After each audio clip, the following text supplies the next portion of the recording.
here to make a new type of news. New insights, new styles, and new topics every day. We are News Generation. Making news just for you. It's October 19th here in Seoul, and I'm Shin Yeun, and you're watching News Generation, where we discuss the latest issues concerning our generation. Joining me in the studio is Park Ki-hoon. Thank you for having me. Good morning. Good morning. And Nail-song. Good morning. Now, both are here to speak on behalf of people in their 20s and 30s and share their own insights. Let's start with our news feed, which covers different hashtags and news items that have been trending on social media over the past 24 hours. November is typically known as kimchi making season in Korea. That's because temperatures drop to a point where the cabbage can be well fermented. But it seems like it will be hard for people to make kimchi at home because cabbage prices have jumped. According to Korea Agro Fisheries and Food Trade Corporation, the retail price of cabbage has increased by 20.3% in a month. Compared to a year ago, prices have soared by 11%. Moving on to our next story, South Korea's video streaming platform, Africa TV, expects to see a jump in its revenue for the third quarter. The exact figure is thought to have increased by 13.53% compared to last year. And the amount of viewers who poured in money to sponsor their favorite streamers also increased by a little over 14% compared to 2022. The most popular streamer amassed over 2.2 million star balloons this year, which are tokens that can be exchanged for money. That number of star balloons works out at around $1.7 million. And speaking of salaries, Statistics Korea has found that more than half of workers in Korea earn less than 3 million Korean won per month.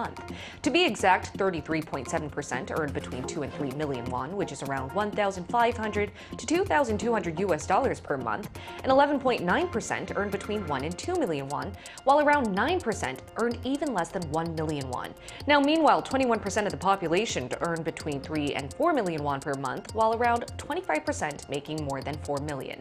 Now, those with the relatively high salary had professions involving science or technical services, or they worked in the finance and insurance sector. On the other hand, most workers in Korea in the first half of this year were employed in the food and beverage sector, mainly at restaurants, pubs, and cafes. Many who came across these figures started to assess which percentile they were in. So I'm curious, here in the studio, did you guys also try this out after reading this news story? Yeah, I mean, it's kind of ridiculous. After I saw the statistics, it's, the inflation is crazy right now, and it definitely needs to match up, right? But especially with the low birth rate, they're wondering why people aren't giving birth. It's because we don't have enough money to feed ourselves and the children. Yeah. And just this morning, I was in a cab, and the taxi driver was telling me how much he was earning, and he had to work at least 11-hour shifts. He's working with the company and earned less than 800 US dollars per month, which is crazy. It's really hard, and we talked about kimchi making season, but now a lot of people can't even buy cabbage because retail prices are high. So as you mentioned, inflation is making living costs go up so high. In the meantime, our salary doesn't seem to go up, right? I know, that's the only thing that's not going up. It is, seriously. But South Korea's monthly salary is relatively low compared to the cost of living, especially here in Seoul. Right.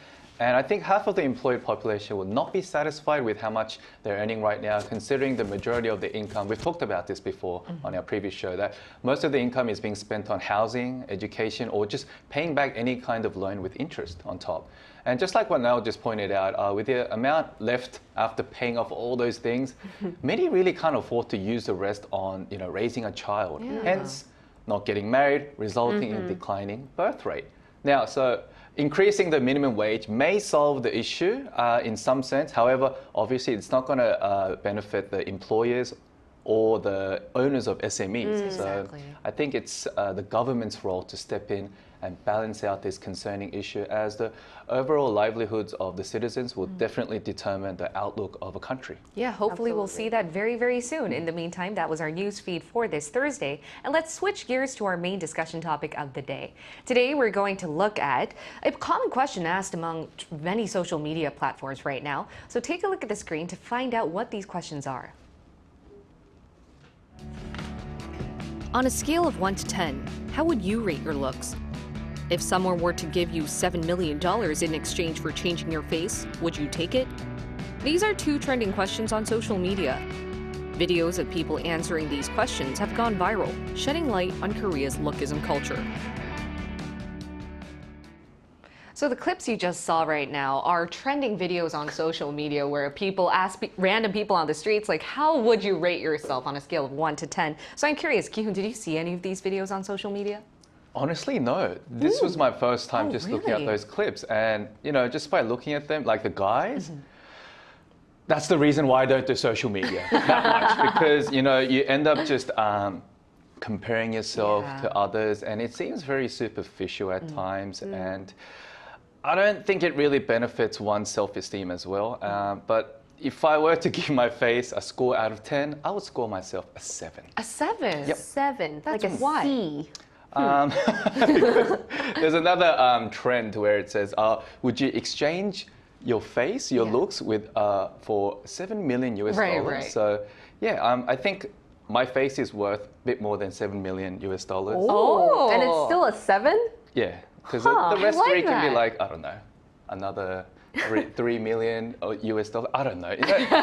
Like exchanging my face with money just doesn't make sense to me. And I think it's what's inside that matters more than the surface. It is important. Looks are very important, but that's only just one part of who you are. So you're not a biggest fan of all these social media Not videos really. where people ask rate yourself from 1 to 10, but did you ever see them? Yeah, I mean, I saw it. It's a very common video these days. I didn't really think much of it. I was just like, okay, this is happening. I thought it was silly, but I do think that it's almost kind of planned because all these people who come out in these videos are really, really good looking They're people. really attractive. And they kind of give their Instagram addresses at the Oh, end. So really? I'm like, They're are influencers. are they paying people to ask them how much they think they're worth? And I don't know. Now that we're mentioning how much we think we're at, I think I'm a 10 out of 10. That is really nice. I like that.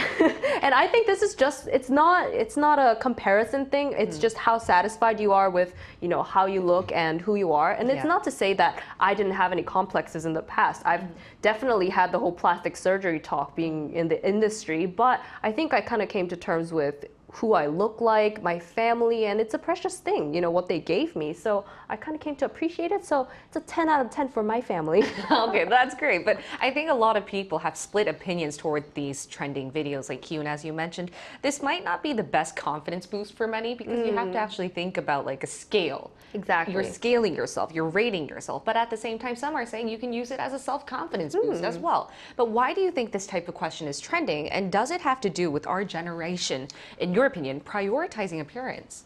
Before I answer your question, what would you rate Oh, yourself? am out I of 10? also? Of course. You know what? I'm on the self-confidence boost train as well. I will give myself a 9. But I do have to say, it differs every day, don't you think? What is the one that's lacking? I don't know. Humility, I guess. Oh, I see. I'm not humble. No. I'm very glad that I'm around happy people, confident people. It makes me happy as well. Anyway, going back to your question, emphasis on Lookism has always been around in Korea, and it's more prominent among MZers especially. If you take a look at the graph on the screen, according to a survey conducted in 2020 to 1,500 men and women aged over 19, 89% answered that appearance is important in life. And the significance they put in looks reflects their behavior and affects their work life as well. So for example, even after the pandemic, many students still choose to wear a mask. Right. Not only for safety reasons, but to avoid being criticized for their appearance. Students get bullied by other students if they think you look uglier than them. So if they leave the mask on, they leave the mask on in order to not lose friends and to not lose self-esteem. And in the workforce, interviewers discreetly discriminate and judge people based on their looks. There was a case where a woman applied for a position in the reception department for an amusement park, as she was complimented for her friendliness and attractive voice.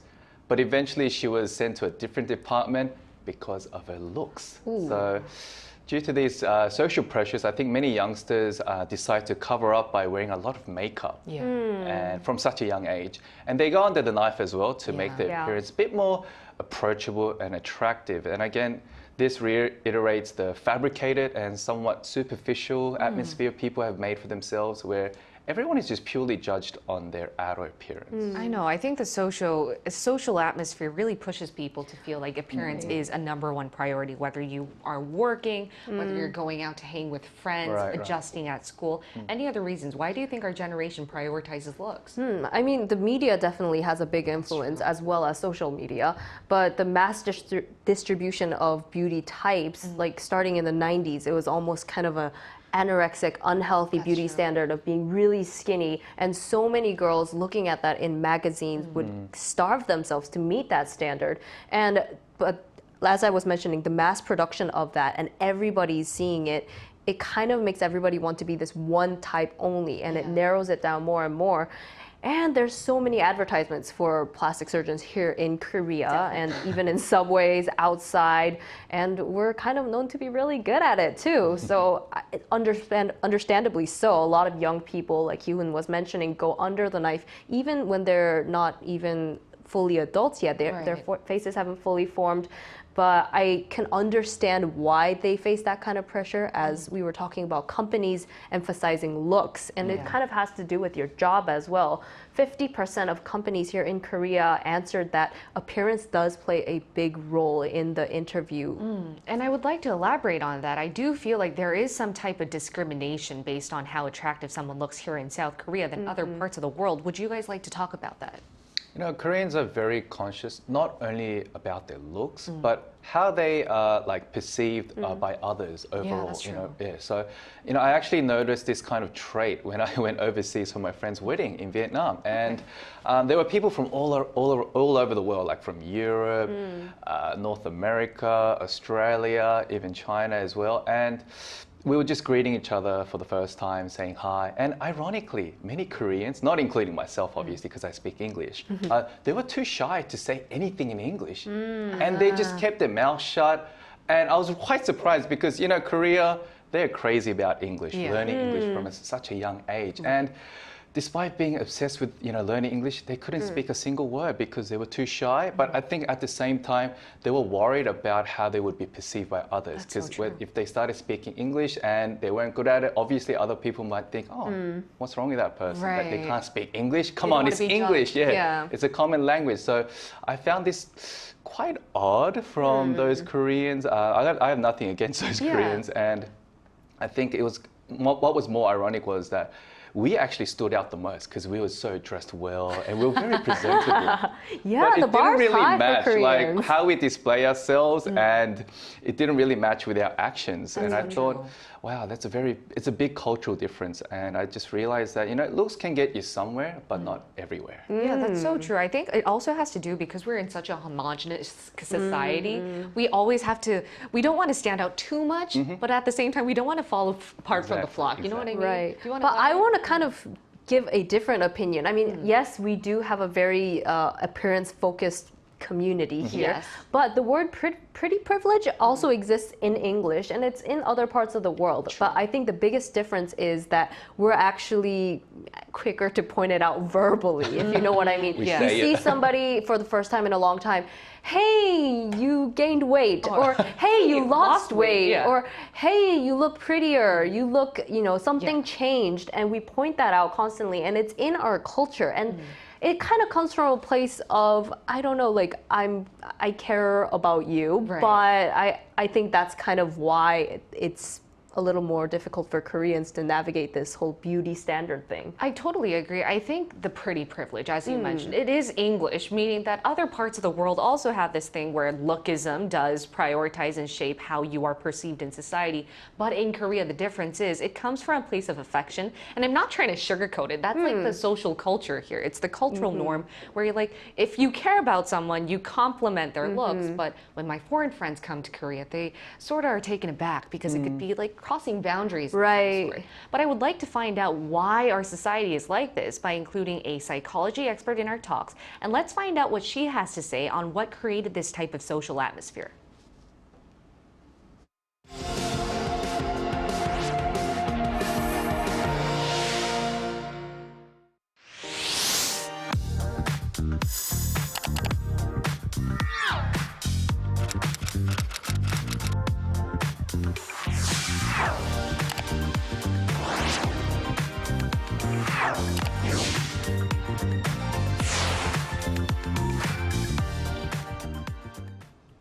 Let's now include a psychology expert in our talks. It's Professor Hwang Sun-mi from Torch Trinity Graduate University. Welcome to have you back, Professor Hwang. Good morning. Thank you for having me here. All right, Professor Hong, so you've heard our discussion so far. Do you think there's more discrimination based on how attractive, like physically, someone is in Korea than other parts in the world? And if so, why do you think that's the case? What's the root behind people, especially here, prioritizing physical appearance? The fact is really true. Korea is a small and closely related society.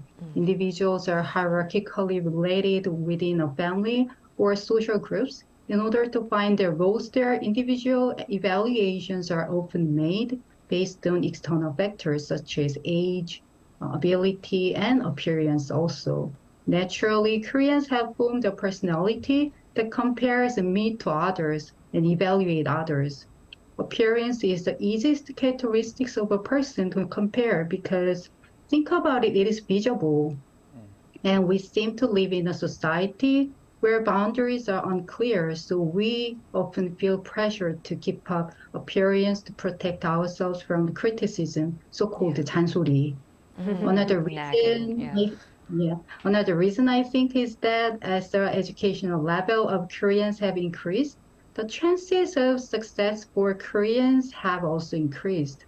We are living in a trend of social media and personal branding. Under these circumstances, people have a desire to be socially recognized and successful. Appearance is one invisible way to satisfy this narcissistic desire. Professor, how does our obsession about physical looks impact society or future generations? I think both personal and social impact of Lookism. On the personal side, if we continue to live according to the evaluation of others, we will lose our sense of identity. Knowing how I feel, what my strengths are, and what I value the most, these questions make a person like a person. And these are really important in our life. We need a sense of identity to answer these questions. And also, if we continue to compare with others, we will fall into the extreme pattern of superiority and inferiority.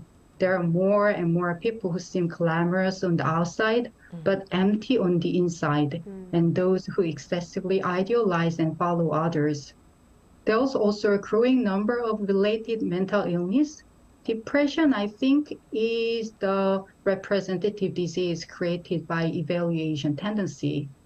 It is natural that we fail and success, but growing up in a highly comparative atmosphere makes us avoid failure while pursuing only success. Behind the culture that honors success, there is always a dark side that blames those who fails. If this obsession persists, it will be difficult for us to trust and being vulnerable to each other. For sure. Let me ask the last question. What can we do to lessen the obsession over the outer beauty? Any measures we should take as a society to, do this together, lessen the pressure on the beauty standards? Surely, Lookism is a kind of obsession, and I'm really glad to hear the word whole from you because psychologically speaking, obsession can be seen as an attitude that focuses only on the details without seeing the wholeness. Therefore, in order to reduce appearance obsession, I suggest to increase awareness of seeing human being as a holistic being again. In this reason, I think with a competency-based society cannot be a perfect solution. I think because ability is also partial factor to measure value human being. When we say beautiful, when we say beautiful, the person is beautiful, think about it's not the external appearance and it's not the internal morality also. It is just the whole person's life is beautiful. Perceiving beauty as a whole is through abstract thinking. With this abstract thinking, we can overcome attempts to analyze and depersonalize ourselves. Right. Definitely, education can teach people to expand our abstract thinking. And while mass media and social media should stop praise for good looking, individuals also need to try to face the pattern of dividing human value into superiority and inferiority. Definitely, Professor Hong, I can't agree with you anymore because I think it comes down to a little change of awareness in the way we think about beauty. It shouldn't be physically based on our appearance, but more of a holistic approach, as you mentioned. Thank you so much. It was a pleasure to hear from you today. Thank you. Thank you. Thank you. And on that note, we asked our viewers in other parts of the world what they think about beauty and the standards they have in their respective countries. So take a look at the screen to find out what they had to say about Korean beauty and whether how they rate themselves. SGR said, I lived in South Korea for 1 year and I did not meet Korean beauty standards. During the entire year, I used multiple dating apps and I only got 3 matches across all apps. Amola said, I guess I was effortlessly handsome or attractive as heads turned when I went to the cafeteria, or maybe it was for a different reason. Hannah said, I'm confident in my natural beauty, so I don't need plastic surgery. However, I rely on the wonders of Korean skincare and makeup to enhance my skin's radiance and glow. So as you could just see from our viewers, I think beauty still is confined to our physical appearance and looks. But as the professor mentioned, I do think we need to take a holistic approach as a society. So any last words you guys would like to deliver to our viewers out there? Just like the saying, don't judge a book by its cover. Before you judge someone based on just the pure looks, take time and have some patience to get to know them more as a whole. As a whole. As a whole. I love that message. That's the key. Yes, the what whole. about you now? I think the only opinion that really matters about your looks is your own in the end. I mean, unless you're doing something in that industry that requires a specific type. But it sounds really cliche, but there's so much more to somebody than just their outer appearance. And I think the attitude and the energy that you put out there definitely adds or takes away from your looks. So be confident, rate yourself 10 like I did. Yeah. And you know, I just want everyone to be happy. I know, and I think I want to end off with saying this. As the professor mentioned, and we mentioned here in the studio, of course society needs to change. Infrastructure, companies, or mass media should change as well. But it always starts from individuals because it's like one by one, we all gather together, and that's what can actually foster that change. And in the meantime, we'll be here every day from 9:30 to 10 a.m. Korea time, bringing you more topics young people are talking about. Special thanks to Park Ki-hoon It was a pleasure. and Yao-sung. You're beautiful. Aw, thank you. You're beautiful What too. about me? You're beautiful We're all too. beautiful. You're all beautiful. All right, and thank you everyone who's beautiful out there for watching. We'll see you tomorrow. We are News Generation.